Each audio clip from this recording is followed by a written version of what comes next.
Hello to all, my name is Shreyash and I'm here to explain a little bit about CUDA. So, the full form of CUDA is Compute Unified Device Architecture, and it's a scalable parallel programming model, as you can see, and it's a software environment for parallel computing. In CUDA, you basically use CUDA C to program. It's an extension of basic C, and it has what to say NVCC compiler added on so that it can uh, run uh, the uh, the code that is optimized for parallel processing. So why even use CUDA?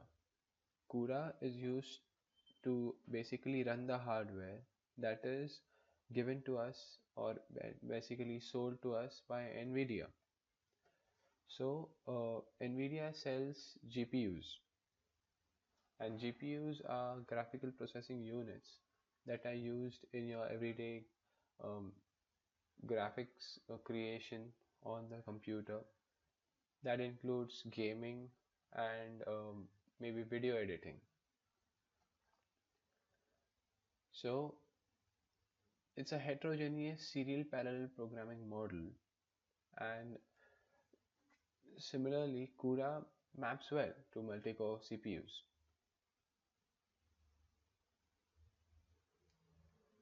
So the design goals of NVIDIA is to enable heterogeneous systems. So you have CPU and you have a GPU, and both should work together so that the output is something that is desirable. Now the CPU has limited amount of cores. It cannot take hundreds of scalable operations at the same time. So if you have to scale to hundreds or even thousands of cores with parallel threads, you need a dedicated GPU.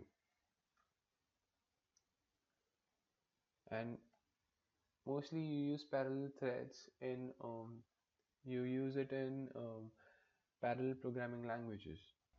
In heterogeneous programming, CUDA is a serial program with parallel kernels. So in this case, the serial code is executed in the CPU thread and the parallel kernel code is executed in the GPU, basically in the device. So this is the host, this is the device. Serial code is executed here.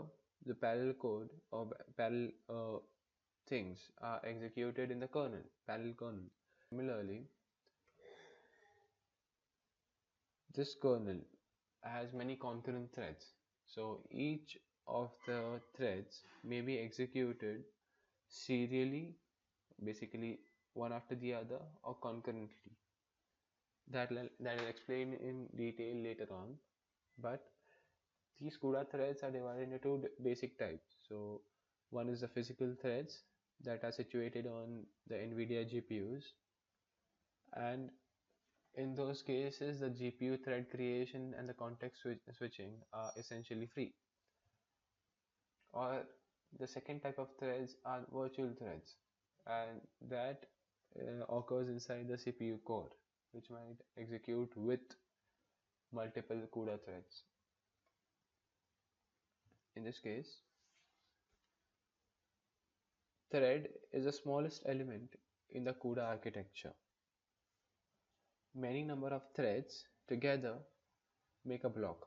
Many number of blocks together make a grid. Many number of grids together make one kernel. So as it says, kernel is a grid of thread blocks.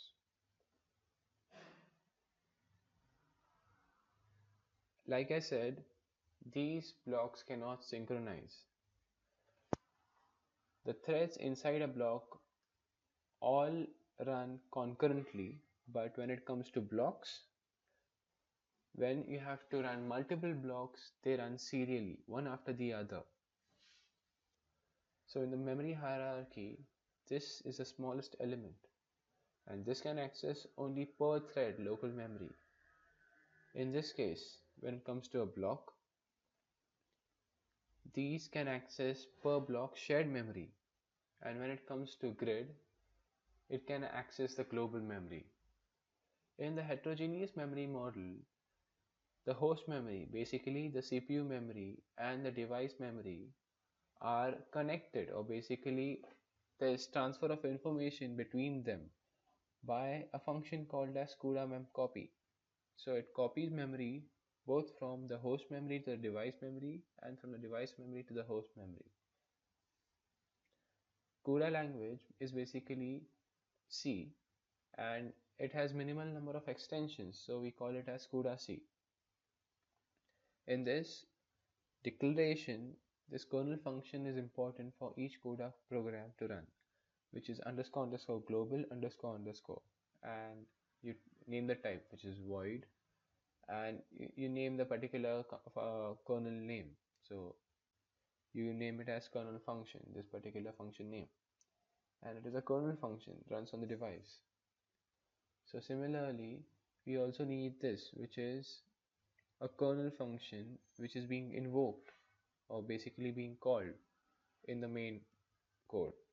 This is the number of blocks and this is the number of threads that are going to run within each and every block.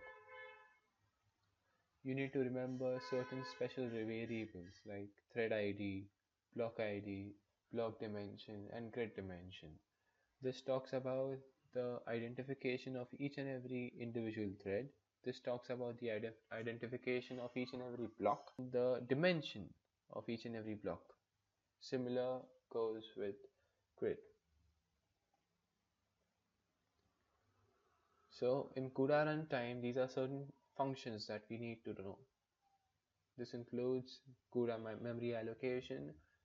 CUDA free basically clears the memory that has been allocated before in allocation, and CUDA mem copy. So you copy memory from one location to the other, which is basically from the CPU to the GPU or from the GPU to CPU. So in an example of incrementing array elements, this is a CPU serial program, while this is a CUDA program which runs parallelly. If you see, you can notice the simple differences. You talk about the block ID, block dimension, thread ID, while you are declaring an integer of idx. In this case too, you're calling, see, dimension 3 dim block size, dimension 3 dim grid, and you're invoking this function out here.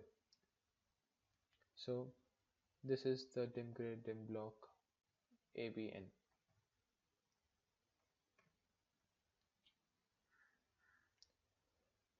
So in this increment array elements, you get to know how this comes into picture. See, it assumed in an increment n element vector, n is equal to 16. The block dimensions are 4. So 4 blocks come into being for an n which is equal to 16. So the block ID 0, 1, 2, 3. The block dimensions are 4. We have 4 threads within one block as an example. And for each and every thread that is within that particular block dimension, we have a thread ID.